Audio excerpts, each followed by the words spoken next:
Hi, everybody, and thank you for joining us on another episode of Brujo 101. I'm your host, Martin Moreno. I am here with my co-host, Thanya, a.k.a. Ashe. Thanya. You've never been Thanya, right? Because it's with an H. My name is Thanya. With an H. The H is silent? The H is... My dad did a lot of stuff in the 60s and 70s, and he just said, I'm going to throw some H in there. He wanted it to be different, so... But I think in Spanish, you don't say the H, right? It's like Tanya. It's Tanya. Yeah. Tanya. Yeah. Like Talia. Like Tianguis. Tianguis. Okay. Right? Like Talia. No, the Tianguis doesn't have an H. Talia does. Mm-hmm. Like Talia. Yeah. Okay. Pues I don't know. It's Tanya. Well, blessings to you, Thanya. Gracias. I'll take them. And we're joined today by the Cat Alvarado. Hello. Thanks for having me. And I love that. And I said the because it's like almost like the dudes that played football. And then when they talk about what college they come from, they say the University of Iowa. And you're the Cat Alvarado. But it's the Cat Alvarado. Was it the, or did you mean the, or why the Cat Alvarado? The Cat Alvarado. That's my Twitter handle, my Instagram handle. Mm-hmm. Honestly, I remember the first year I was starting comedy, I was like, oh, I should make a social media. And I asked a headliner what it should be. And he's like, I don't know, the Cat Alvarado. And I was like, oh, okay. You're all, that's good. That's how I decided, and then I just kept it. Oh my God, that's fantastic. So you didn't have social media before you started doing comedy, or you changed your social media for comedy? I didn't have an Instagram. I made an Instagram for comedy. Where did you have before? Twitter, Facebook? I had a Facebook. I think I had a Snapchat. MySpace? What did you have? I didn't start my Twitter until after comedy. Yeah. Wow. But this was a long time. This was like 9 years ago. You know, I think a lot of people started. I was around when there was no social media as a comic, and I remember the first person to blow up on social media was Dane Cook. MySpace. Yes. He blew up on MySpace. He blew up on MySpace, and then every comic in the country got on MySpace and thought that they were going to have the success that Dane Cook had. And boy, were we mistaken. Not everyone can do what Dane does. He is a real comedic genius and an innovator. Dude, Isn't he dating somebody who's like 12? What the fuck did you say? Isn't he dating somebody? I know 12? You are, but both of you are, because you're here calling him an innovator and a genius, and this motherfucker over here talking about, isn't he dating somebody who's 12? What the hell, is he on Epstein Island? I mean... She's younger. Like 30 years younger than him, yeah. No, she was crazy. like 17 or 18 when they met, because he posted this whole thing, and there was this whole article about like years ago about it, right? There's a 26 year, okay. And you could tell the gap. Damn, that's like a lot. No matter how much work you get done, you could tell the gap. The gap is. But I think they're still together though. Like I can't judge it anymore because it's lasted. Her parents were okay when she was like underage of her being with him. I mean, the economy's rough. Oh shit! Oh, shots fired. Can I just say? No, I mean I don't know. Like look now. I take it back. Okay, now I don't. He's legal and she's consenting. She's a consenting adult. No, now she's legal. Now okay. she's legal. Now for she's sure. legal. Okay. Love is love, I guess. At this point, God. that gap is that gap really is. Look. Nobody should be fucking a 12-year-old, like you said earlier, and nobody should be doing that. Absolutely not. Don't take my shit out of context. But when you're talking about somebody who's in their 20s and somebody who's in their 50s and things like that, is that gap that tremendous? And I think that it's a lot of times. I will say that you can be dealing with somebody who is 28, 29. Who is way more mature and prepared to face life than a lot of fucks who are in their 50s.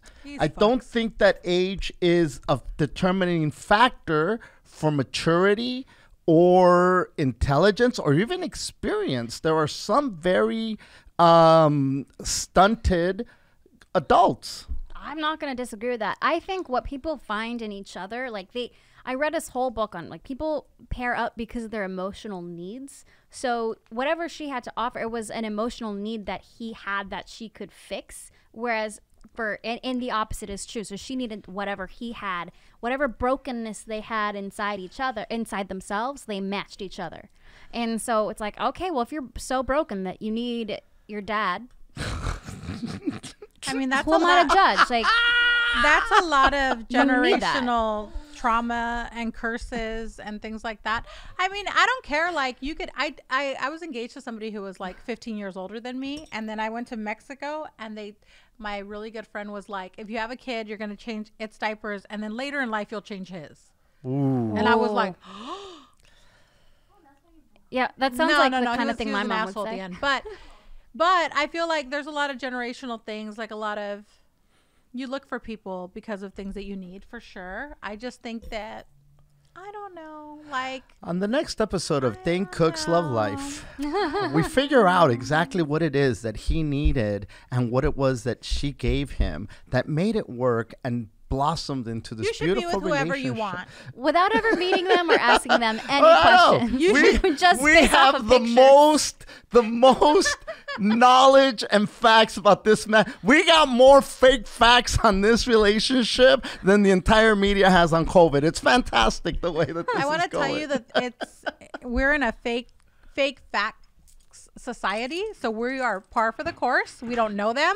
We've never met them, and we're judging them. I we do have- know this. I have a Welcome friend to in America. common. I have a friend in common with Dane Cook who will tell you that they are really in love, and it's like Well, that's it's a real great. I thing. think if people are happy and they're in love, hey man, as long as What are they gonna say? we're fucking miserable, Like, she I'm married in him. pain. She He married won't- him for the money, and now who's He gonna won't- say that? That's so He won't let me rude. leave. Right? Like, oh no, like her parents were just looking. No, that You're was like, just- oh, the economy's bad. Is the first thing you said, Tanya. I know it. I That's think the we know first how thing you I feel. thought. I don't know, like, but you know, whatever. There's people who have OnlyFans and are selling toe pics and farts and doing all kinds of weird shit. So knock yourselves out. toe pics. Toe pics are making a lot of money. Like what's from inside under your nail and your They toe? take pictures of their toes. Oh, toe pics. Pictures. Oh, I was like, what do the, Oh, the they were cheese under the picking nail? shit out. I'm sure they could do that shit too, because there's people who sell all kinds of stuff. Dirty underwear. That one's a gross one. I don't. Is Yeah. it gross? I mean, at Oh, the God. I just, My I don't thing care. would be the No. devil's advocate. I always, no, it doesn't matter what it is. I'll always play devil's advocate. Martine's all, is it wrong? You know? Is it wrong? it- though? It's not wrong. It's gross. You know, like somebody's scent is a different smell to somebody else. I mean, that, like, you know, sometimes people like smell something like, oh my God, that smells gorgeous. And you like smell it and you're like, oh my God, that's an offensive smell. Get this Dracar out of here. Get this cool water away from me. You know what I'm saying? I swore Hugo Boss was just awesome. These Altoids and these Hugo Boss are getting me laid for sure, bro. Like, but to some people are like, oh my God, you smell good. What is that? Chrome. They're all Altoids, Altoids and Hugo Boss, CK1. That's what I'm wearing. And a little hint of whiskey. Oh, boy. You're all, and some marijuana. Thank you for asking. How romantical do I Right? smell? I smell like patchouli and marijuana. Dude, my Thank dad you. didn't use anything. He used dial soap. That's Yeah, it. so did my dad. He didn't do nothing else. No cologne, nothing. Apparently dial soap is deodorant. Yeah. So, I didn't know that. It's It's a thing. antibacterial. It is not deodorant. Deodorant is deodorant. That's true. Kat, let's get to know you a little bit because Okay. everybody knows that Thanya is my spiritual advisor. I used to call her my bruja, but people get scared when they hear that. That's terrifying, yeah. It's That's so funny that you say it's terrifying. I think that's funny. And so now I refer to her as my spiritual advisor. So the people that listen, they already know, what that, she does these organic chickens so that, make everything bad go away. Or free range, right? You don't do the freaking ones that have been caged up This because is then that's not just bad juju. what I do, and you guys know it. But Also, Honestly, we I'm were glad talking you about tarot clarified. cards with Diosa last week, and thank you for bringing me these Española welcome. cards. I'm gonna practice. And now they were gifted, so now I'm Now a you're- certified tarot reader. no, that's not true either. Oh my God, we're on a roll today. Like, no. One, no, I don't kill chickens for everything. Two, he's not certified. Don't message him. but he's on the road, right? So there we go. Every journey begins but I think with it's one funny step. because when we were talking about when Martin's like before that I'm a santera, like so then the whole tarot thing is like. Like no, he's Oh my going to hell. gosh. Yeah, no. So no, I'm you're like, gonna he's going open to a hell. portal and demons are gonna come haunt you. You're gonna have like terrible nightmares if you do that. No abras puertas. Exactly. That's what my mom says. No abres puertas. Yes, don't do it. Although I have to confess, sometimes I go on TikTok and I do tarot readings via the TikToks. And Tanya's favorite. I need to stop. I need to stop because they're too accurate. No, you guys, they're you too don't accurate. understand. Accurate. It scares the shit out of me. I need to delete TikTok Cat, like you don't immediately. understand. I'm gonna open doors. I feel like they're already open, Cat. You they don't. open You don't. You don't. Cat. Tanya randomly will send me a TikTok of some crazy bruja doing tarot or some other crazy shit, and she'll be like, "Look at this bitch." I'm like, did you see this shit? What is this shit? So it's so funny that you say you're going for your readings on TikTok. Oh my god, that's the best. But you're playing the game ones, right? Where they're like, pick your fate. No. It's like, okay, hold your intention, and then she does like the reading, and she puts the Okay, cards get out down. of here. Get out of here. Is that bad? Get out. No, I think it's full of shit, but I mean, it's not bad or good. The thing is, but like, it hits with you. It hits. Like, I was going for a while, like, my love life was, like, fine and whatever, and it was always, like, good stuff. And I'm like, you know what? They always say good stuff. And then I went through a breakup, and then it was, like, completely accurate. So like, you know what that says? Uh-huh. But you're not going to, like, that doesn't say anything about the person throwing the cards. That says something about you, that you have good intuition. Interesting. It's not the person throwing. The person throwing is full of shit. So I'm seeing the cards, and I'm seeing come my at me. reality in it. Yeah, and you're manifesting what you want it to be, right? Ah, shit, I gotta manifest some better stuff. You got to or Bro. you're externalizing things that you're going through in your life, because we can make anything make sense, right? We That's can make true. anything make sense. So those people who are like, here goes this car, you know, and you're like, oh shit, that's what I'm going through. Like, I'm heartbroken. Like, this happened. Like, what happened? Because that's what's going through. And I also feel that sometimes you end up where you need to be. So that says more about you. Maybe you're Sometimes it's word for word, though. Like, my ex was like, hey, I don't think we should be friends anymore. I don't think we can be friends. And then the next day, I'm like on a TikTok channel. She's like, this person feels like you can't be friends. There's too much of a connection. And I was like, oh my God, word for word. What? Word for word. How scared often me. do you think people tell other people we cannot be friends? As, probably a lot. How many times Probably have a you lot. said I'm a it? different kind of witch. Like, I don't believe generalizations in readings. It would have to be very specific. But it does say a lot about your own intuition. So you probably have a good, like, sixth sense about you.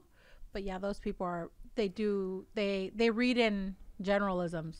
At least if it's fake, that means I didn't open any doors. No. So here we are back I'm at the doors. on no, sure. No. So now, that thing of opening doors is definitely taught by our parents, because I heard it from my mother as well. I don't. It's been so long because I done opened every goddamn door there is to There's open. no more doors. There's no more There's doors. no more I ran out of doors. You're We're done. like Monsters Inc. I'm like Hodor. I'm just trying to hold the door closed because there's. Chiquis is holding the door. You're the one that goes through. But our parents are the ones that, except for Tanya's mom, she said, "Hey, let's open these doors and see what My the mom's hell like, "I'll buy 'em these for you." espíritus are doing." Okay. Now, but there's this thing with tarot, with even sage, for crying out loud, scares people. Crystals. Anytime you say anything new age, if you grew up in any environment that is within the Judeo-Christian umbrella, we're programmed to fear everything other than blonde-haired, blue-eyed baby Jesus, which his day's coming up as well. I don't know if you know this, Tanya. Whose day? Tuesday. Yeah, you do know. See? People are going to take outfits to him over in Mexico and dress him up. Oh, he's so creepy. So I creepy. have one of those at my house. You have a creepy one? No, he's cute. Yeah? Do you have an outfit for him for this? I haven't bought a new outfit because I forgot until right now, even though I know the date, like it's so ingrained, right? I know he's wearing 40 days after Christmas. He's wearing his same outfit. Oh, Ese it's día. like Jesus' baptism day. Oh, that's probably what it is. Is it? Is Why it? do No, they no, do no, no, that? no, no, Why no, do no. they do It's that? the day It that can't the be, King's because King's he didn't Day, get right? baptized No, until the King's Jordan Day- with King's John Day the is Baptist. In, Del January. 6, January 6th. What day is coming up? This is how you know I'm half white because I'm like, what holidays I forgot. And then February 6th, you feed everybody if you got the little kids, right? Yes. If you get the little So that's this the Sunday. Rosca de Reyes. This Sunday. No, that already happened. Oh, you already fed them? You feed them next year. No. You host a party next year. You guys don't do it a month after? From what I listen, there's different customs, I guess, but what I understood I thought is that you feed everybody like the next month. maybe there's a different pachanga. I don't know. I didn't even do a rosca this year. I don't know. Anyway, so the there's we'll get back to the baby the Jesus? Niño Dios. But the whole thing with opening doors is it stops us, I think, from enjoying certain freaking things that are out there, or being exposed to different things that can be super edifying and fulfilling and show us a little bit of direction. I think that, that fear of anything that is different from the shit that we've been taught is more harmful than it does good. They scared us with a lot of shit. Weed, tarot, Yoga. Oh my God. yoga. Dude, there's That's such a big here. one. Really? Yeah, no. Dude, So it's when illegal. They try to do it in the classrooms for the kids, and some states said, no, damn it, my kid's not gonna be doing that crazy Indian shit. Why they have to sound like they're from the South? because they are. Because that's where you don't hear nobody in You know they California are. saying they don't do yoga. You send your kid to preschool with a yoga mat in freaking Santa Monica, boo boo. We're bougie here, boo boo. So they don't want to do yoga because of religion? Oh yeah. So okay, I grew up kind of evangelical as Not heck. kind. There's no kind of Pretty. evangelical. I grew up evangelical. Okay. I mean, there is further. Like no, I never got slain. I I was just kind of Okay, in. wait, hold on. I always get two different ramas confused. Evangelical are the people who speak in tongues? Those are Pentecostal. Oh, So okay. a specific kind of evangelical. There's like all kinds of evangelical Are you people this? within it. Was your sect the speaking in tongues? We were like right next door to it. We'd go to, we'd be like the slightly less intense version of Pentecostal. We were Foursquare, and like we did speak in tongues, but usually we would do that at like a revival. So like over summer, like a Not break, you'd just go like for the at weekend. church. People are busting out. People did sometimes, but like not a lot. It was Sounds like you guys did it a lot, Kat. if we went to like spring camp, summer camp, or whatever, they would have like a revival. Like it was a special thing. Now, did you speak in tongues? Yes. Okay. I have love spoken in this. tongues. I would so want to go somewhere where they speak in tongues. Oh, you're right here. Satarakatashanda. No, like for real. That is for reals. You think that's me? That's the spirit, mija. That is not you. The spirit of the Lord I came mean, upon that is me not right real. now. That is you. Yeah, when I Tell had us. my experience of actually speaking in tongues, like I'm deep down I'm a skeptic. So I was like, I'm not gonna do it. I'm not gonna do it. I'm not gonna like say it. I like make me speak in tongues. Like I was like, I won't do it. And then I did. I was like, oh my God. It only lasted like maybe 30 seconds to a minute, and then it stopped. Like I got out of it. Like I didn't fall. I've gone to the Who revivals where people translated what fall. you said? No one did. Not that I know of. I don't know. So you just spoke in tongues, and then what do they like? It's just a lot of people. Like you could say it was easily influence of the environment. 100%. A total circumstance, they call that. Yeah, like But everybody nobody just translates, so you don't even know what you said. Right? I don't know what I You said. could have been like, No. "I'm hungry." Like, Yeah. So that's the difference between Pentecostal and Foursquare. So the first Foursquare churches, they're the ones who are like, well, if you don't have someone translating, then it Didn't happen. Then it didn't happen. Okay, I don't understand. I've never heard Foursquare before, and I have. thought I knew what Scary. all I this have. stuff. Oh, mírala. Mira, quién sabe. It's just like an offshoot of like Pentecostal church. It's like or Is it evangelical Assemblies of God? Christianity. No. Okay. No. I couldn't really tell you that much of like the differences. I think of Pentecostal in relation to or Foursquare in relation to Pentecostal. It's just like slightly dialed down. Were you at what age were you introduced to the church? So I grew up Christmas and Easter Catholic from when I was born to when I was about 14. At 14, my family went through a crisis, and my mom got deeply involved in the Foursquare Church and then brought me along with her. And you so, were 14? Yeah, 14. So by the time I'm in 10th grade, I'm going to church 3 days a week. I was going for youth group. I was showing up Sundays, obviously. And then like Wednesday for like Bible study stuff. Yeah. So. She said obviously. No, dude, you go, like, I was literally there 5 days a week at sometimes. Keys to the Kingdom, youth group, Sunday service, Wednesday service, Yep, we Friday night fellowship, playing broom ball. We went early for worship practice. So my church day would start at like 8 a.m. all the way till 1 p.m. Oh yeah, and then there's a night service. On Sundays there's a morning service and there's a night service. So in between all that, you kind of hang out with people and go eat and talk about, you know, the Lord at Denny's. Yeah. Amen. Gotta talk about Jesus and eat pancakes. That's what life's about. And then at what age did you speak in tongues? What age? About 16. Oh shit, that was quick, dude. What the? I know. I'm just fast track. You know, God loves me. He loves me more than you. So. Well, obviously, He saw favor in you. she's obviously preferred right here, preferred child, 100%. highly favored. He loves me more than most people. I'm not gonna lie. I don't know. Oh my God, I'm gonna get smited. He loves you like David loved Bathsheba. Which I just found out how to pronounce. I thought my whole life I thought it was Bathsheba until I saw that fucking My Unorthodox Life. Yeah, I love that. I love her name. I'm like, okay. That's Bathsheba. I follow her. She just got divorced. Wait, the sister. Oh, one of the daughters. The older with the one, guy? yeah. With that guy. Well, yeah, because he was You know what I still saw like The one that said, "How dare you wear pants? You got to give me time." from her other husband, her second husband, the non-Orthodox one. Oh, well, that's a bummer. Well, you see the one everybody thought was batshit crazy, which is the daughter who was like kissing dudes, kissing women. She's the one that's the happiest. So there goes that. No, I didn't think she was batshit crazy. What do you mean we? What? No, I said everybody thought that they were like, because you know they were like all judging her. She came on her Instagram. Everybody was talking shit I about think the her. son is the batshit crazy one with Which the freaking crazy silly hat. Oh, the youngest one. Yeah. The little boy. He's being raised in two different worlds. That's hard. Yeah. We're not going to talk about him because we're talking about me today. Okay. we're talking about Cat back speaking to in tongues. me. So I want God's chosen one. So anyway, God loves you, and you God start loves you, you speaking in spoke in tongues at tongues. 16. Does your mom speak in tongues? She didn't. She didn't. Just you? No. Oh wow! Well, because there's you really were the preferred. Okay. I guess so. Well, there's all the different gifts, right? And so yes. everybody gets one of the gifts of the Spirit. One of them is service. You know, it can be really lame like that. Like just That like, one you get to set up the chairs. All right. That one sounds like it sucks, right? Like you have. Chiki was the dance instructor. That's like your janitorial gift. Like set up the chairs on the table. That would be the fucking janitor. That might be your gift.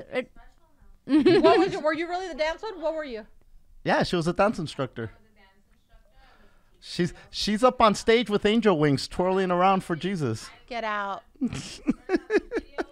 You need there's to have your your sister gifts. send me that, please. Thank you. Everybody gets given like What was their your gifts. mom's It's like gift? Encanto. What was your? It's like Encanto. I swear. We're gonna keep this house together. Okay. So what was your mom's? What was your It's mom's? like Encanto. What was it? Your mom? Your mother had a gift of service? Was she? Yeah, I want to say her gift is service. That would be it. She didn't get anything that was like so specific of a gift where you're like, oh, it's that. But she has always been someone who's constantly giving and giving of herself. Very nice. And so I'm like, that's definitely hers. A gift of service. For me, I did the speaking in tongues once, but I wouldn't say that tongues is my gift because I can't like conjure it up and start talking in Korean, you know, it's supposed to be like that, by the way, where you speak in another language, and people have had these experiences where they will speak to you In not knowing that Aramaic language. a lot of times. Sometimes Aramaic. I knew a guy who had a testimonial of going to Mexico and then speaking to people in actual Spanish. But he didn't. But he had speak never Spanish. spoken Okay. Spanish. But he thought he was speaking to them in English, and then later on, people were like,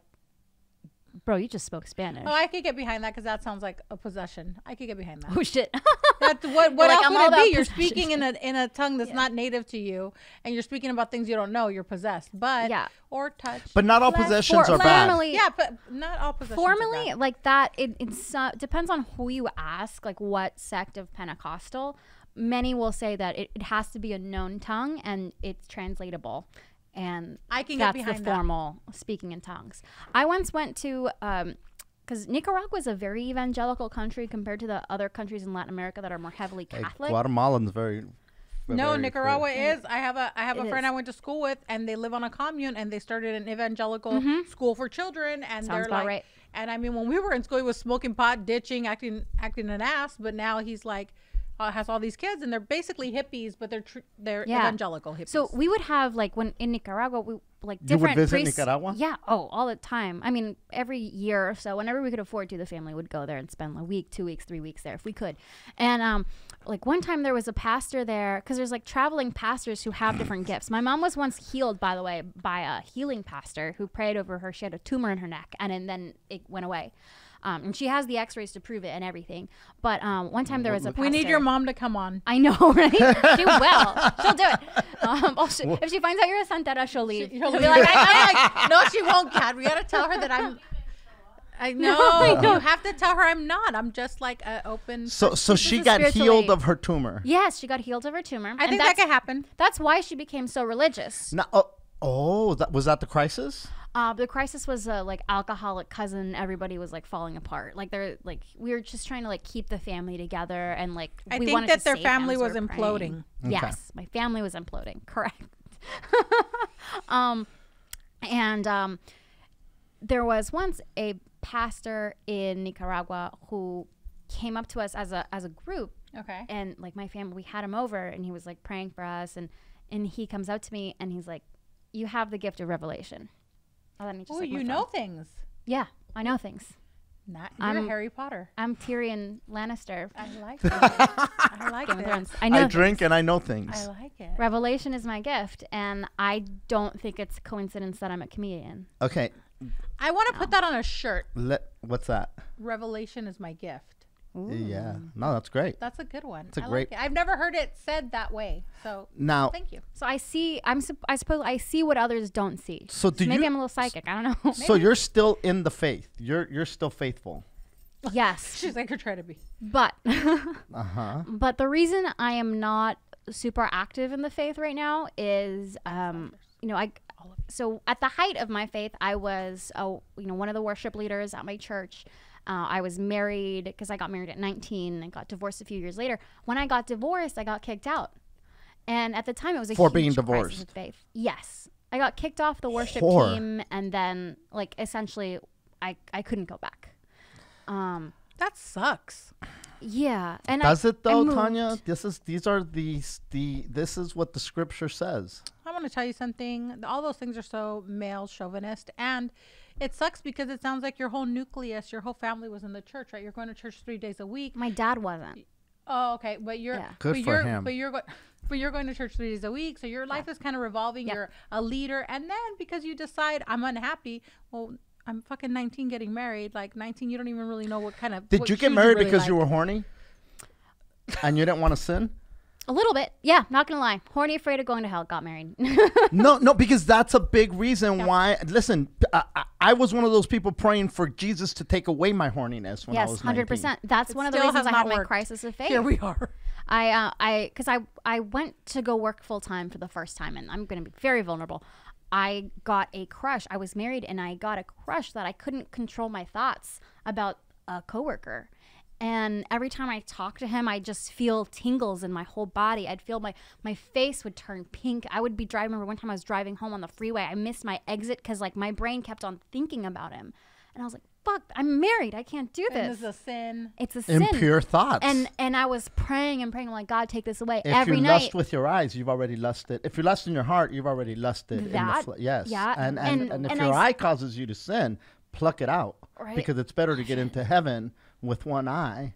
Than to have a camel with needles in its ass. What? Is that it? Did I get it right? Close I enough. think it. Yeah, It's yeah, been a yeah. while. I don't know who wants to go to heaven as a cyclops. So all that shit does not even sound fun. But I prayed and I prayed for God to take that away from me, and it wouldn't. And I would say the Our Father. I think for like 20 years or something, I said the Our Father every single night. Ever since I learned it to that when I was 21, 22. I prayed it, and it says, lead us not into temptation. And in my dark moment, I was like, I asked you to lead me not into temptation, but here you are, and you're putting me there every freaking day That in I that gotta work. temptation.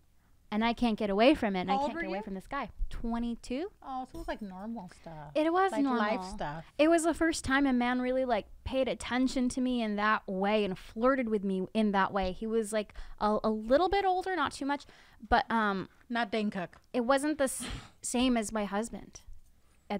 My husband was totally focused on his own stuff. Like, he hadn't really like looked at me that way and flirted with me in that way in years, if ever. And I got divorced after that because I was like, I can't be married. I want this feeling of feeling my cheeks turn pink, of feeling that sensation when you like meet somebody and you're kind of turned on by them. I was like, I'm supposed to have that with my husband. The flirtation part and the chemistry and the, yeah, I learned about chemistry, and I knew I had to get divorced because I was like, I can resist the temptation today, but is this going to be my whole life? Am I going to be married and resisting temptation constantly because I don't have these feelings for my husband? That's so unhealthy. Like everything that you described, there's no need to feel guilt about it or shame. Now, if you're unhappy in the relationship, period, and you're not getting what you need out of it, yeah, walk the fuck away. There's no reason to stay there. Life is way too short to stay anywhere where you're not fully happy, especially if you're getting other feelings that, you know, and now there is something to be said for something that's very new, because at some point that newness wears off and that those butterflies and all that shit also goes away. You got to work at keeping that shit there, obviously. But I think the bigger thing that I'm taking from what you're saying is because I personally experienced that shame, that guilt, all these emotions and feelings that aren't real. They're not real. Well, I shouldn't say they're not real. They're real to you at the moment, but they don't have any like weight. There's there's like this heavy ass boogeyman that we give validity and truth to. There is an amazing author, and she's the reason why I still have faith. Her name's Nadia Bolz-Weber. She actually has an amazing book called Shameless. I'm like promoting her book. And it's about sexuality and like, what does the Bible really say about our sexuality if we divorce it from all the shame that like traditional Christianity kind of puts on it. And when you really kind of take away that stuff that I would say society, the patriarchy and what have you, has put that shame there to control women and to control people in general. Really, it's about like, I think it's control everybody. It's like a government trying to control people, not so much the faith. The faith is almost more this like ethereal, special, soft, loving thing that's been corrupted by people using it to control. And this book, Shameless, really, and Nadia Bolz-Weber, like, she changed my life. Because she is a progressive Christian minister. She's Lutheran, I think, formally, but she writes about how, you know, God gave us our bodies. He gave us our hormones that make us horny. Like, we were beautifully and wonderfully made on purpose to become horny people, to be fruitful and multiply. So how can we be ashamed of what God created and put in us? And that is a beautiful thing. Absolutely, 100%. I identify so much with what you're saying because I lived it with people. And, you know, at the time I was dating you're a teenager, you're dating, and you're trying to both be Christians, and you're sitting there both praying for God to take the lust out of your heart. So sad. It is sad. And when I finally, you know, came to terms with the fact that was crazy talk, I was so angry at all that shit that was programmed into me from a very young, like you were talking about the Art Father. I mean, as a kid, I learned how to say the Padre Nuestro before I could pronounce words correctly. You know, santificado sea tu nombre. I'd say santificayo, and I've probably said that before, and I'm repeating myself. But my point to it is that programming was in there at a very young age. Now I'll say a full rosary, not because it's my penance or because I confessed and they say go do this, go do that. No, I say a rosary because my mom prayed rosaries her entire life for me. And that energy that she put out there, her and my grandmother and my great grandmother for that matter. And I didn't reconcile all that until I met this sinner santera over here on my right. You know, this bruja that everybody tells you to be afraid of, her mother is the one that taught me how to reconcile, how to turn that anger and channel it in order to be able to connect with my mother's energy.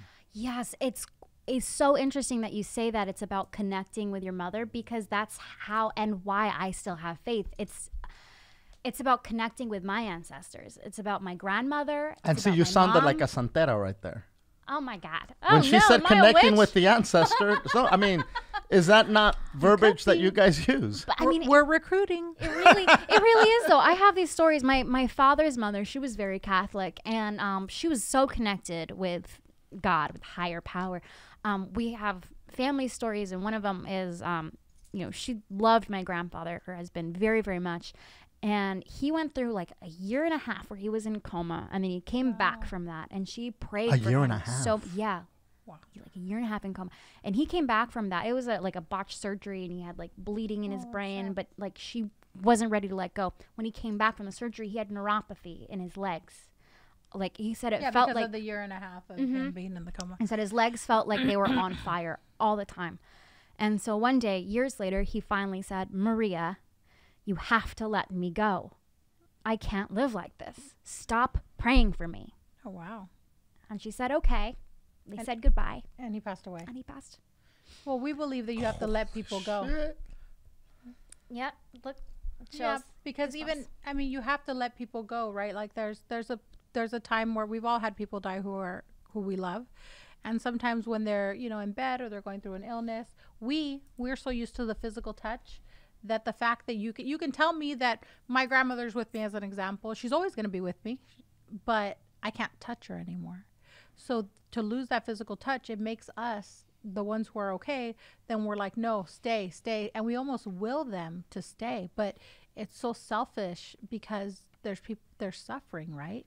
So I think like the biggest act of love, like Martina and I have talked about it, is when you realize that sometimes you need to let go. You need to let go because there's people who in illness or, you know, they're suffering. You know, I have a friend whose mother was in hospice at her house. She had cancer. And I didn't tell her it was a santera, right? Because I don't like go. Martin tells more people I'm a santera than I do. And I had met her somewhere, whatever. We're friends, and we're out eating dinner, and I started getting this feeling that I get sometimes. And I told her, I need to tell you something. I don't know what's going on, but look at, like, you could totally brush me off or tell me I'm full of shit, but there's something going on in your house.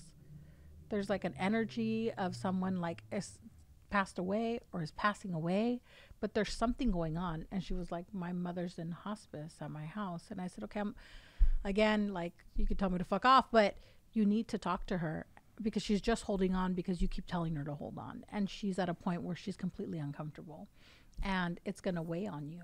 So you need to go talk to her and you need to tell her that you're going to be okay because she's worried about you. And she was like, okay. And like, I didn't hear from her for like 2 weeks, right? I'm like, fuck, this chick's never going to want to go do happy hour with me again. She's like, you did this at happy hour? Oh my God, what a buzzkill. Hey, you want to talk about your dying mother? It wasn't even like that. Like, it just kept like sometimes something will be, and it just bugs me. Can we just talk about human trafficking instead? This I is want to tell depressing you, me. she was like, okay. The awkward part was at the end where I was like, okay, then. Well, I'm gonna go. I'll pay. And she was like, okay. And we're still very good friends to this day.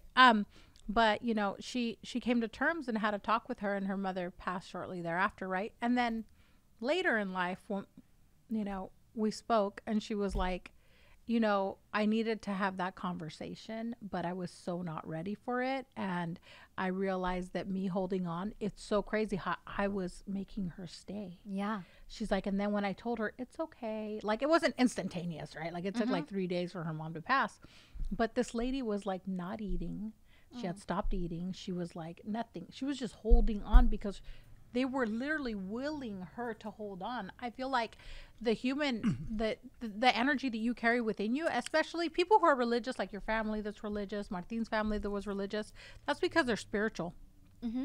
So whenever you have like a spiritual power, like, you know, your revelation, or I like that one, you're gonna be able to will certain things to happen. So you have to be careful because sometimes the things you're willing to happen maybe are not fair to the other party. Yeah, sometimes know? it's not what they want. Yeah, that's Yeah. hard though, right? Like Yeah, that's hard. I tried to will my ex-boyfriend to come back with me, and then I finally got him almost in my reach, and then it was like a monkey's paw. He like pushed against the energy. Like I almost, like, without going into detail, like, because we don't need to hear about it, it's boring. But like it was interesting. It was there, but it was like one of those movies where you revive the dead person, they come back a zombie. It was like that. So there. I realized I had to let it go because my spiritual power was bringing him in, but he didn't want to be. So I actually had to let it go. That makes me sound like an actual witch. I don't even know how I'm the witch. Like you're like, I willed him to come, and then I decided you could leave. There's a candle for that. There's a term for that in Santeria. It's called an amarre. But anyways, though, but back to like my reason for spirituality is these stories from my family. My mom has a story about my dad's real father figure was his mother's best friend's husband. His name was Ross. okay. So it was a family friend, like a padrino, but he was really present in his life. But when I was about to be born, my mom was 9 months pregnant. He was sick with cancer. Okay. And so he was never able to meet my mother. Okay. And that was a really big deal to him because like he and my dad were very close. So my mom's like 9 months pregnant with me. She's asleep, and she said she had this dream that she was in the room with him in the hospital, and she was holding his hand, and then he let go. She wakes up and she goes, "Ross died. Ross just died." And my dad's like, "Go to sleep, honey. Like, you're crazy." It's the pregnancy. Yeah. And then my dad got a call about an hour later. Ross passed away about an hour ago. Oh shit. Wow. So your mom's an empath. Mm-hmm. Your mom has like some kind of psychic ability. Yeah, and in between that story and my mother's healing and my grandmother's stories, all these things, like I can't walk away from my faith. Like some people can. They're just like, I'm an atheist now, and I'm too connected. I did that. I was just like, if you hear some of my earlier podcasts, like just on the I had a Spanish one, and then on the one that I'm almost at. We're 300 episodes tonight on Yo Yo Yo. I mean, I've just shit on religion. And I think that for a long time, I confused religion, faith, and spirituality. And they're all very different. Yes. Way different. And I I was the kind of person that I walk up and I see you rocking a Virgen de Guadalupe or something, like, that shit ain't real, right? It's part of the conquest. And unsolicited. just yeah. That shit, yeah, no bueno. Yeah. Homie, I just wanted to have some drinks with you. What the fuck, man? No. I just want you to know that shit's not like that. It got to that level. And again, it was, I think, a lot of the anger that I had going on, where now I'll light candles to the Virgen de Guadalupe, but I'm not lighting them to the Virgen de Guadalupe. I'm doing it to commune with my mother's spirit and her energy and her memory. That is what those candles mean to me now, which is way different. That you look at a candle and it has no meaning. It's a lot of times, but whatever intention you put in, just like Thanya was saying, you have to be careful because you will manifest things. There's a lot of the Bible is extremely problematic, and I say that because I've read it, and I've read it cover to cover numerous times. I've studied it. I understand it as best I can, and I think I could hold a conversation with anybody who's read it, and hold my own. There's a lot of, again, there's so much bullshit that we take from it, but there's also a lot of truth in there. There is a lot of truth. And when you can figure out that truth and really comb it and take from it what I think they managed to sneak in there, because that's what they did. This book got corrupted by politicians. So true. But there was a message. There was a message that was still trying to survive. To get out. To get out. There was something I read. This is in the book Shameless that I was talking about earlier. She has a chapter on Song of Songs. and how for a long time many theologians would talk about Song of Songs saying, look, it's a poem about how God loves the church. It's God loves the church. That's what it is. But the actual history of it was that interpretation happened several centuries after Song of Songs was actually written by just some guy theologian, and then everybody liked his interpretation because it made sense to them. But the reason why his interpretation made sense is because they could not accept the idea that this poem was about a woman's sexuality, because that poem has things about, looking at the man, desiring the man, and they're like, what, women don't get horny? Women are not people. They had these ideas back then, so they couldn't accept the poem for what it was. So if you take away that guy's thing and then look at it, you then have a whole different view of sexuality as something beautiful and holy given to us. Sexuality in the Bible is extreme. It's one of the most problematic things in the Bible, I feel. For so many, I mean, you've got the dude and we talked about this recently, I think, Thanya. When Sodom and Gomorrah got destroyed, the one person that survived was Lot, and Lot ends up had to have sex with all his daughters. Both of them. Yeah, they got him drunk on wine and fucked him. And so now this is the guy that survived this apocalypse into these cities because he's the godliest fuck there. Okay, now this is problematic in a lot of levels. Okay, you also then have the book of Proverbs, which is a rule book for a lot of people. This is a book of that. This is how we should live our lives. This is why people were beating their kids, because if you spare the rod, you spoil the child.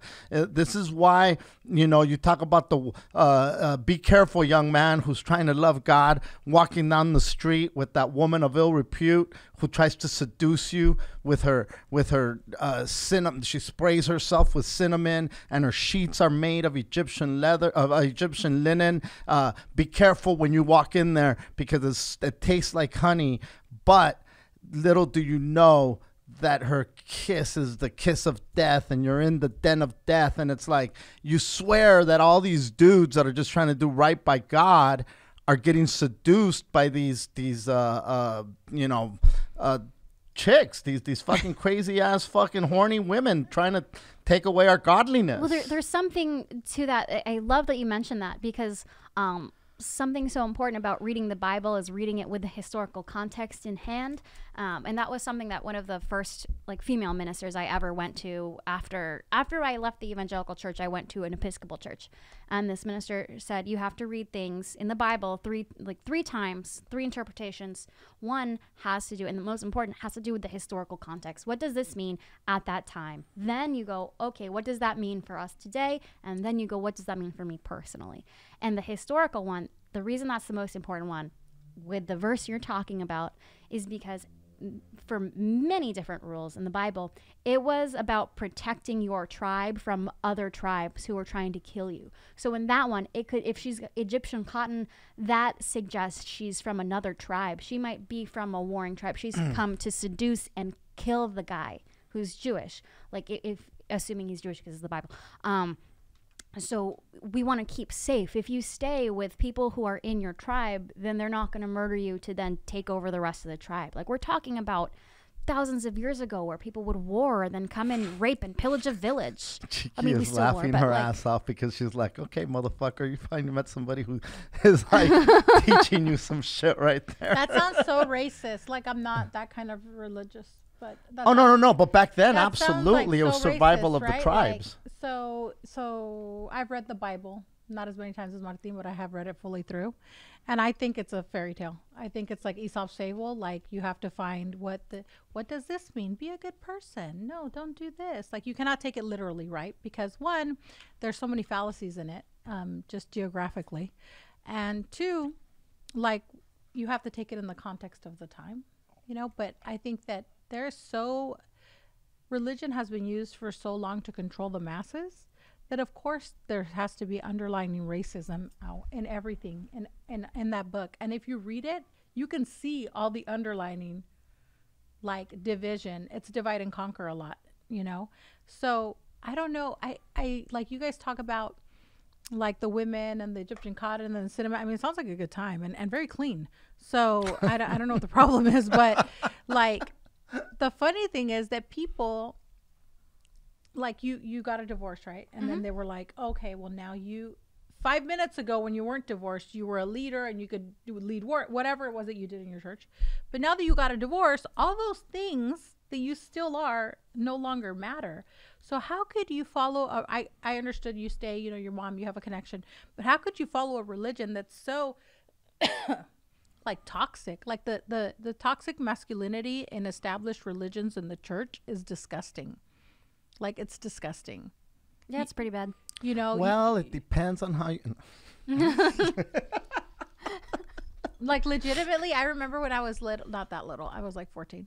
We went to Mexico, and when they slap you, what is that, Martin? When they Confirmation. slap you? Okay, when they slap you. And I remember we went to a church. Yeah, they slap you. No, I'm confused. So I was confused too. So we go to this thing at church, and like one of my like cousins is there, and she's gonna get confirmed, and the priest slaps you, and then you're supposed to kiss his hand after he slaps you. And it was like my dad's side of the family. So then I'm standing with my mom and my sister, and I'm like, are we gonna do that to my mom, right? And she's like, you want to? And I was like, is he gonna hit me? And she's like, mm-hmm. And I was like, why? She's all, so you know your place, because that's what the church does. It tells you your place. So after he hits you, you kiss his hand. The same hand that he probably masturbated with. Oh. Wow. And I was like, something. And I was like, oh, then I don't want him to slap me, Mom. I don't even want to talk to him. But my mom was like, look at what they're doing. Of course, because before the church would advocate, beat the shit out of your wife, you're fine. So you go to a priest who you don't know who's smacking your kids, and then you have to kiss his hand. Like, it's so they learn, Thanya. I mean, I don't think my cousins were pretty fucked up. They never learned. But the fact that like there's so much love and spirituality, because I think that there's a difference between spirituality and religion, but there's so many good things in spirituality, and the fact that religion usually fucks it all up is like so sad when I hear you guys talk, because it's like a foreign world to me. I didn't grow up in a church. I mean, I grew up like baptized Catholic, and then we're witches, so totally different, right? But the fact that like you're scared to have sex, you're praying that you don't get a crush on someone, and then you're still taking the high road because you're like, I felt like this, we should probably not be together. You could have been a total jerk and been like, I'll just stay and cheat and good luck to me, right? Mm-hmm. So you're a good person. Like, you're not a shitty person. And these people make you feel like a shitty person. Yeah, they're so righteous and make you feel shitty and make you have doubts about yourself. Well, that's why I'm not there anymore. And that's why I'm not a part of that particular sect. Yeah, and that's the so beauty, sad. I think, of like Christianity, is that there are so many sects that you can kind of find the one you fit in and be like, okay, this one's a cult. These people are crazy. Like, and even within Catholicism, because when my parents got married, they were both Catholic. So you would think they wouldn't have a lot of disagreements. But the version of Catholicism in Latin America versus the version of Catholicism that my dad grew up with, which is Jesuit, and with his mother coming from Croatia, was so different. They were just like, what? Like all these traditions that we have that in Santeria too. Like we have certain people who follow traditionally. We have other people who are full of shit. Like we run the gamut too. But like in our faith, we don't think sex is a sin. We don't think fornicating is a sin. Of course, if you have a kid, I have a son, I'm not like, don't have sex. Like, I'm like, hey, if you're going to have sex when you're older, be safe because you don't want to have a baby because But it's not like, there's not all the hell and damnation. You're going to go to hell because you're having impure thoughts about these little girls. Like, how fucked up is that? It is fucked like, up. It is. And there's people, you're mentally strong enough and you went through it, and Martin's mentally strong enough, and Chiki's who grew up religious. But there's people who are not mentally strong enough. And they become devastated. And I think that is so like heartbreaking. Like, how the fuck are you going to tell a little kid, like, you're going to go to hell because you're gay? You're going to go to hell because you want to have sex at 16. Everybody wants to have sex at 16. And here's the problem. It boils down to Cook. Every and you too, and you can too. Hit up his Instagram because that's how she met him. Okay. Everybody. We don't know nothing about Dane Cook here. Let me just throw at that all. out there. We're talking shit. Here's the thing. People are really dumb, and so they want the easiest explanation, and that's why religion gets so corrupted. It's so much easier to just be like, look, don't have sex because you're going to go to hell, than it is to say, hey, how about you wait till you're older and more mature and you find the right person? And people would rather lean on, the Bible says you'll go to hell, and they just go to the easiest explanation for everything. And there's people who, like, you're a person who's educated. Martin, he's educated and you read a lot. There's people who will come up to me and start telling me things about the Bible like I've never read it, and I'm like, you're wrong. So if you're a person who's going to come up to me and tell me how Jesus is wide, and okay, first of all, geography is not your strong suit. I don't want to talk to you. Also, who cares if Jesus is? But it was important at the time, right? So, and the fact that they've always put him as Anglo when it takes place in like Lebanon and the desert, and it doesn't make sense, should be your first clue that you cannot take this verbatim. Now, like I will say this. I will say this. I not to be confrontational, but I doubt it. But I will say that the Bible is, at the risk of sounding like a lunatic, it's not a fairy tale. There is a lot of historical information within that book. It's been interpreted in a very bastardized way, but there are a lot of historical moments that can be proven, and so there is a lot of facts with the history of some of these stories per se. There is evidence. Now, was there a Noah who built a boat with 100,000 million animals? No, but was there a flood on the planet? For sure. Absolutely. For sure. So there's a lot of things in there that are historically accurate, but I shouldn't say historically accurate, happened in history, but the story got convoluted, and that's and it's up to us as people that are seeking truth and spirituality and guidance on some of the oldest writings known to man, to try to discern what to take from it. But I wouldn't necessarily call it a fable. I interpret it, and this is how my dad taught me. And honestly, my dad has become my biggest like spiritual advisor. He's like the spine of my religious faith, because the way he taught me, he never had science and religion conflicting, or logic and religion conflicting. He was like, yeah, they go hand in hand. And I love him forever for that, because he gave me that gift that I don't have to walk away from religion because I believe in science. I'm like, no, I have both and they're fine. Existed and I'm okay. Yeah, absolutely. And where I'm going with this is, what were you saying before? That it's not a fairy tale. Not a fairy tale. Oh yeah, that he taught me like this. Okay, the backbone of of Christianity is to love one another, to love God, and to love your neighbor as yourself. Right? That's the backbone. Everything else that you read is through that lens. So if you read something else and it contradicts loving one another, then you're reading it wrong. You read it wrong. Reread that, understand the context, and know, hey, that doesn't trump this, because Jesus literally said, this is the rule. This is the number one rule. So I think so many people do it ass backwards, or they forget that he literally said, this is the number one rule. Love each other, love God. Everything else falls under that. It's a lower priority. So there you go. I like that. I still think it's a fable. And hey. The whole virgin having the kid, but I do think that that stuff is kind of silly. I think that there's things that of course happened, right? Because when you tell a story, there's always some truth to it, right? There's like, if I told a story about tonight, I'd be like, it was Cat, Martin, and Chiki's, and then God came down. So right? when you talk about there's part that's truth, and there's part that maybe not so true. Could happen, not so true. When you talk about the virgin birth and being born again, I won't do it justice, but I will say Alan Watts has a phenomenal lecture on defining, or explaining rather, what that means, what that born again out of virgin birth, where it stems from. Okay. And really it is a gnosis of your spiritual being, when you finally become aware, and it just literally comes from nowhere. You just all of a sudden know, which is there in the, again, I'm not doing it justing it, but he talks about how that is what that particular scripture is talking about. And of course it turned into this whole, as we know it today. Correct. But what he's really talking about is this spiritual awakening.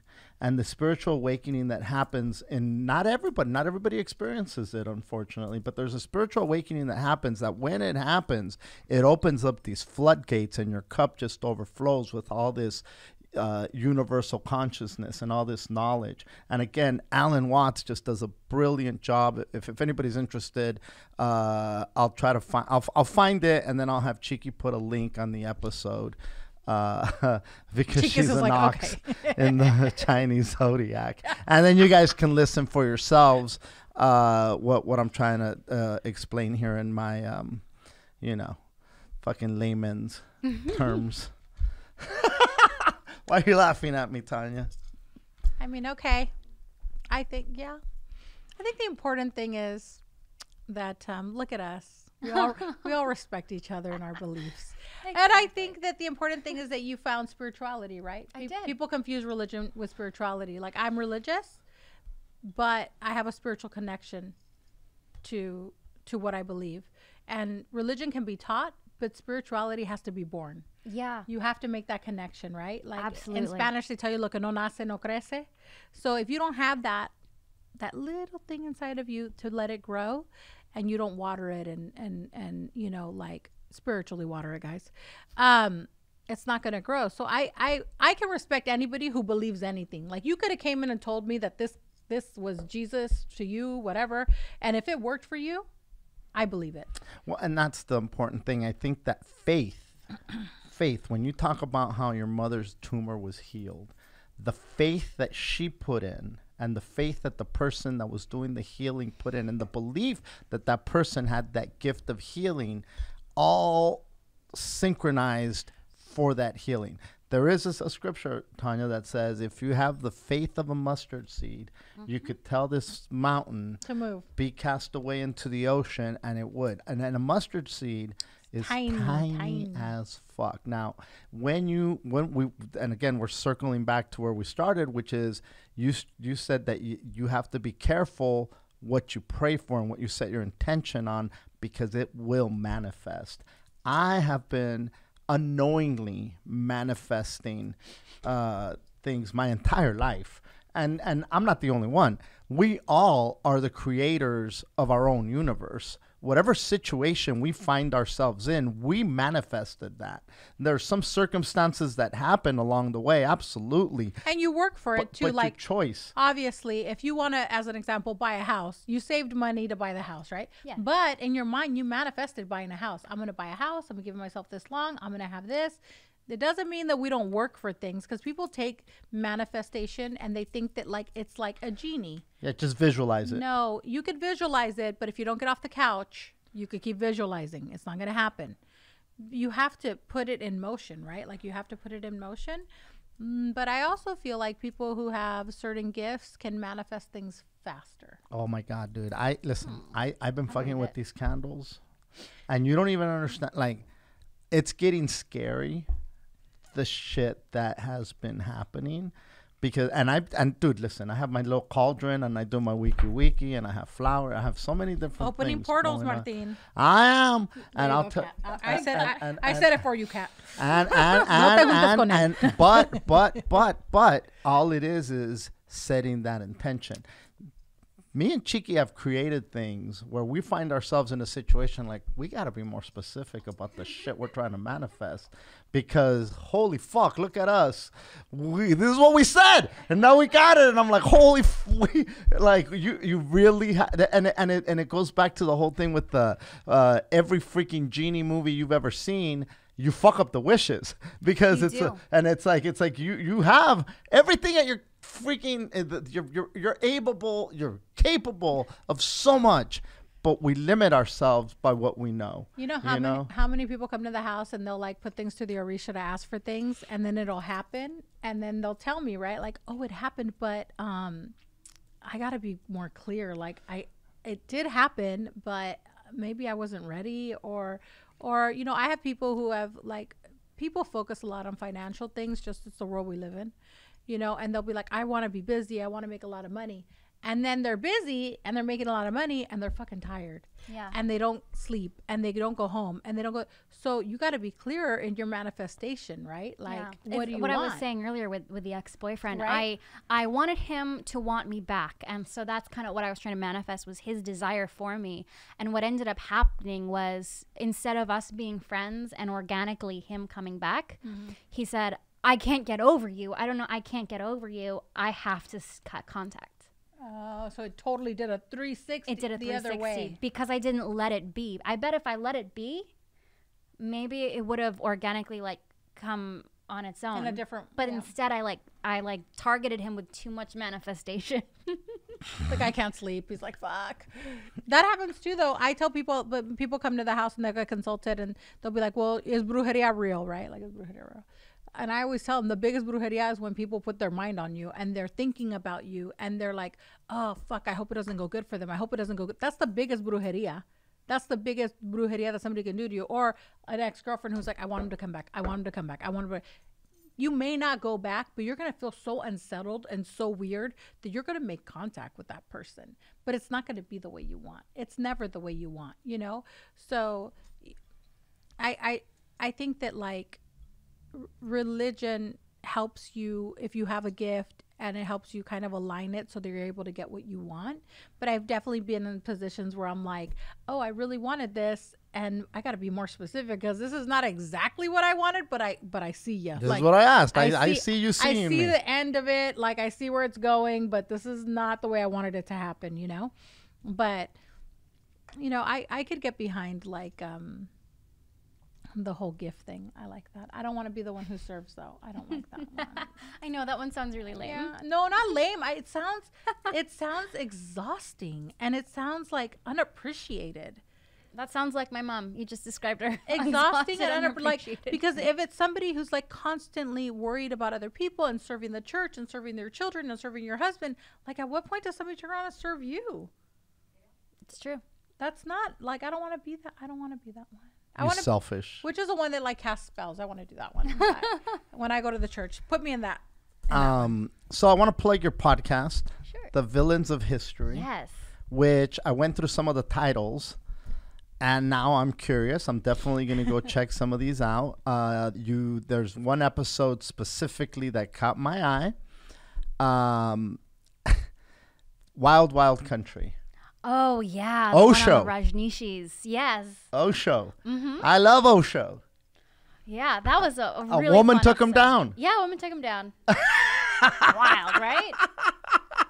She was manifesting that. Now what? Listen. What a crazy, crazy story. That's the perfect example of someone manifesting something wrong. was He's the like, wrong way. I just want a woman who understands me and who's going to support me. And she's like, I will do both, and I will also take you down. I mean, look, and I'm going to take over. and who knows what was really going on in that whole freaking in that shit show, because it's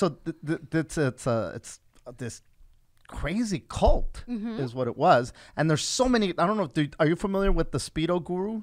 No, Yes. Speedo Guru. Yes. Oh, homie.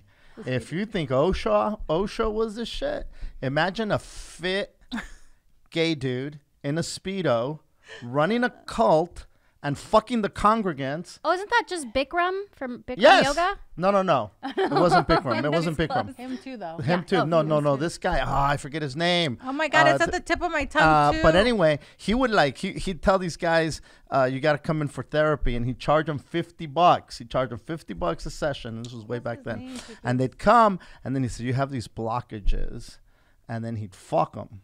These were straight dudes that he's fucking. Now they were paying him so that he could fuck them and get rid of their blockages. And then if That's, they like, resisted, brilliant. he was like, yeah, you still got to let go of some stuff if you really want to ascend. Oh my God. These are grown human And beings. they would, like, follow him around, like, his, like, literally. Remember when dude. P. Diddy had the umbrella holder? Like, legitimately, like. he But this did- guy's like fucking nobody, and they're like holding his bag, holding his umbrella, he had carrying him. He had a movie credit. He was on Rosemary's Baby or some shit like that as an yeah, extra. yeah. As an extra. Yeah, he was. And so this dude was just a fucking brilliant fucking mind. Holy shit. He's still operating in Hawaii. What? Yes. Yeah, he's in Hawaii still. He's in Hawaii. But the guy kept moving from place to place. He would. Holy Hell is the documentary, yes. And he would say to people, all right, I'm going to take you into the wilderness and I'm going to give you the knowing. Like, I'm going to pass on to you the knowing. Is that his dick? No. Oh my God. Even No, that better. would've been good Even though, better. right? Even Like, better I'm than gonna that. give I'm going to give you the knowing. And then they'd get out there and then they were like expecting something to happen, right? And then he'd be like, yeah, you're not ready for the knowing. Oh, what? But the sad thing is he would get people who were so vulnerable that these people would get in their heads that they couldn't get the knowing because of them. Yes. So then they would do anything he said because they wanted the knowing. There was no fucking knowing. He doesn't know shit. Oh, dude. So then he'd be like, it's your fault. And you would see the women would talk about it, right? And they'd be like, I was suicidal because I was like, why not me? Like, why not me? I'm like, oh my, that is so sad. Yeah, this dude was. So anyway, Those when people are I shitty. thought of him when I saw your podcast, the Villains of History is a great title, and I think, like I said, a lot of your episodes are things that you want to dive in. It's like there's a lot of fans of, and I think you even describe it as a mixture of CSI with help me out here.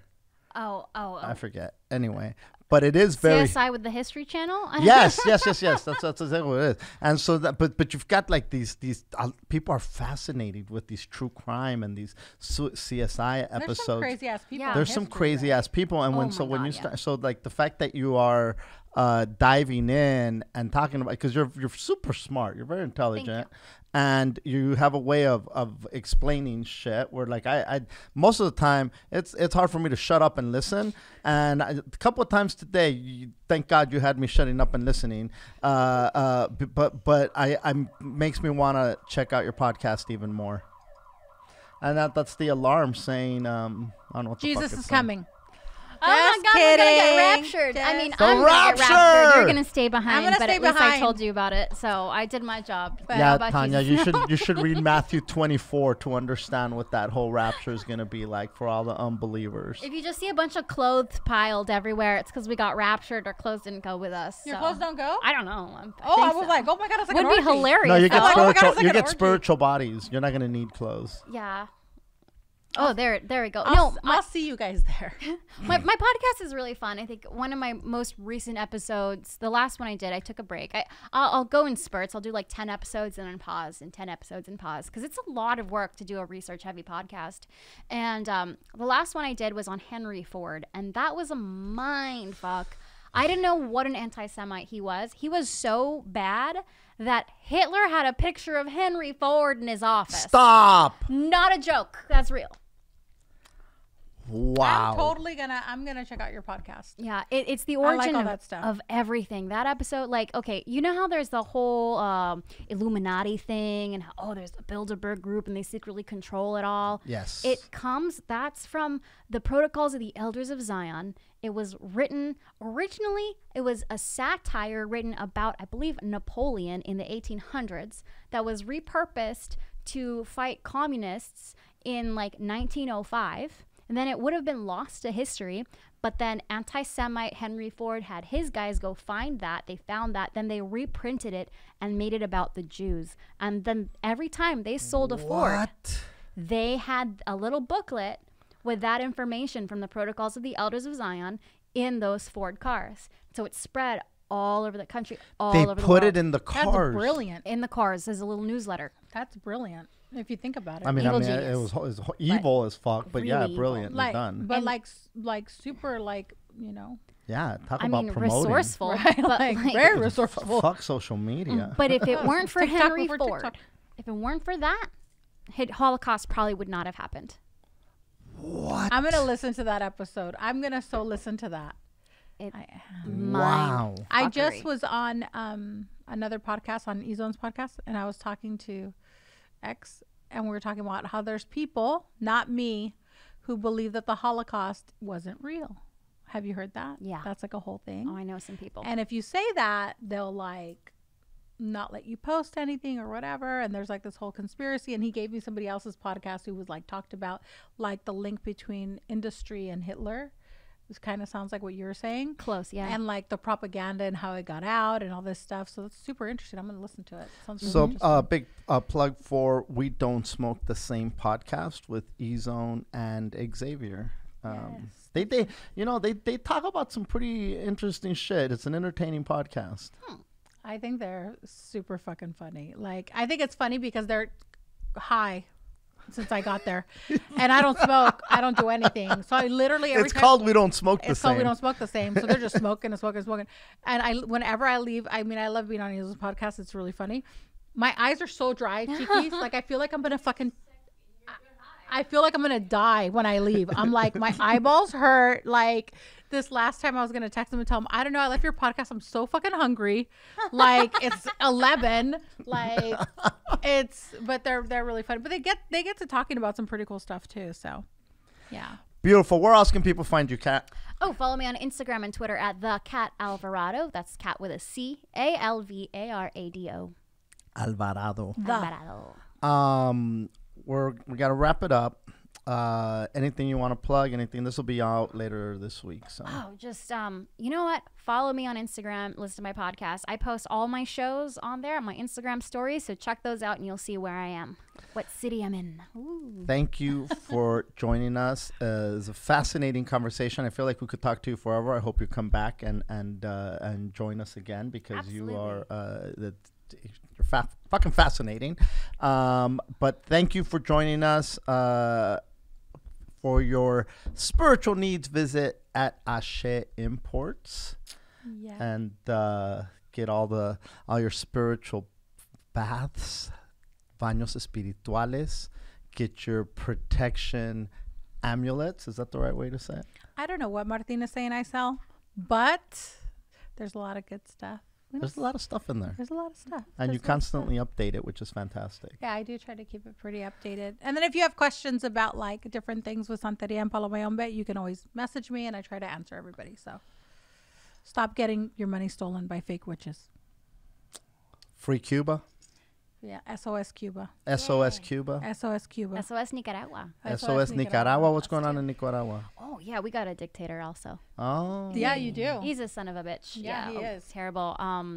He like if anybody tries to protest, he just has snipers. He ran for president last year and then like put everybody who ran against him in jail. Like, yeah, for real. It's crazy. I was reading about that nuts. too. Mm-hmm. It's sad. Yeah. That's so sad.